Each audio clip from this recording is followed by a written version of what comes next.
पहलगाम हमले के बाद अमेरिका की बदलती नीति, ट्रंप का समर्थन या दोहरी चाल।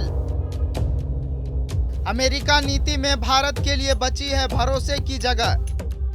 पहलगाम में हुए आतंकी हमले ने भारत को झकझोर कर रख दिया। जवाब में भारत ने पाकिस्तान को घेरा। तनाव आसमान छूने लगा।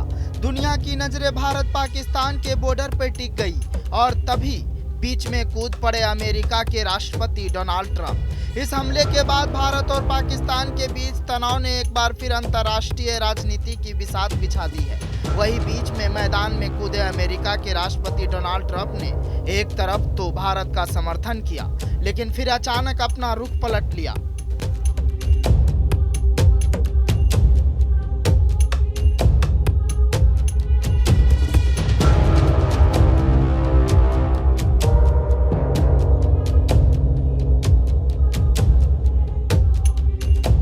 पहले ट्रंप ने साफ कहा, हम आतंक के खिलाफ और भारत के साथ खड़े हैं। भारत को लगा कि अमेरिका इस बार उनका सच्चा दोस्त बनकर उभरा है।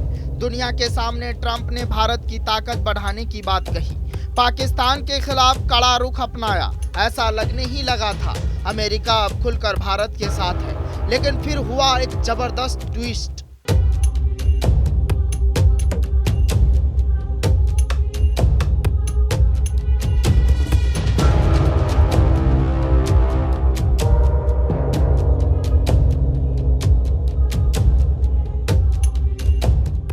लेकिन खेल बड़ा था। ट्रंप ने अपना रुख बदला। कुछ ही दिनों में ट्रंप के बदला सुर नजर आने लगे।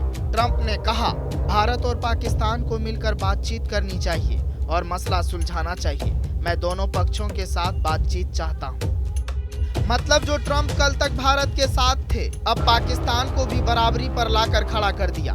ये बयान भारत के लिए झटका था। साथ ही अमेरिकी उपराष्ट्रपति जेडी वेंस ने भी स्पष्ट कर दिया, ये दो देशों के बीच का मामला है, हम इस मसले में दखल नहीं देंगे। मतलब अमेरिका अब खुद को विवाद से अलग कर रहा था। अमेरिका ने कूटनीति की पिच पर गेम बदल दिया, एक और भरोसा दिलाया, दूसरी ओर पीछे भी हट गया। और फिर आया वो पल जिसने सबको चौंका दिया। ट्रंप ने अचानक ऐलान कर दिया कि भारत और पाकिस्तान में सीज फायर हो गया और इसका क्रेडिट उन्होंने खुद को दे दिया। लेकिन भारत ने इस पर स्पष्ट जवाब दिया, सीज फायर भारत और पाकिस्तान के डीजीएमओ के बीच हुई बातचीत का परिणाम है। इसमें किसी भी तीसरे पक्ष की दखल अंदाजी नहीं है। मतलब साफ है, भारत ने ट्रंप के क्रेडिट गेम को सिरे से खारिज कर दिया। वही इस बीच अमेरिका ने चीन के साथ ट्रेड वार में नरमी दिखानी शुरू कर दी। ट्रेड टैक्स घटा दिया, दबाव भी हटाया ताकि चीन के साथ तनाव कम हो। इससे साफ था ट्रंप अपनी रणनीति में तीनों देशों के बीच संतुलन बना रहा था। और सबसे बड़ा सवाल, ट्रंप चाहते क्या है? क्या वो खुद को शांति का मसीहा दिखाना चाहते हैं? क्या अमेरिका भारत को सिर्फ एक मोहरा बना रहा है? क्या भारत अब अमेरिका की साख पर दोबारा भरोसा करेगा? भारत का मूड साफ है, अब अमेरिका की दोहरी नीति पर भरोसा नहीं किया जा सकता। ट्रंप की विश्वसनीयता सवालों के घेरे में है और भारत अब अपना रास्ता खुद तय करेगा, बिना किसी थर्ड पार्टी के प्रेशर के। ट्रंप की दोहरी नीति ने भारत के लिए एक नई राजनीतिक चुनौती पैदा कर दी है। अब भारत को खुद अपनी कूटनीतिक और सुरक्षा रणनीति तय करनी होगी। अमेरिका की सियासी चालों के बीच भारत का भरोसा टूट चुका है। ब्यूरो रिपोर्ट, जनतंत्र टीवी।